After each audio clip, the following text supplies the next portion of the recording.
এই নেন চাচা 10 টাকা। চাচা এগুলো আপনি কই পাইছেন? আরে বাবা, ওই যে বিদেশ থেকে আসে না, ওই যে ওই জায়গা দিয়ে আমি মানে আসা যাওয়া করি, আর বিদেশি মানুষ এই টাকাগুলো দেয়। কি টাকা দেয় বাবা, কোনো দোকান পাটেও নেয় না এই টাকা, কোনো সদাই পাতিও দেয় না।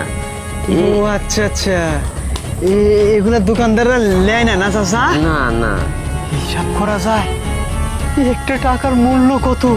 হ্যাঁ, এগুলো তো সব বিদেশি টাকা, বিদেশি ডলার।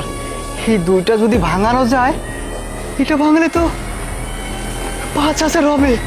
আর এটা, আরে দেখছো দেখছো, এটা তো নেপালের টাকা। একটা ভাঙালে মোটামুটি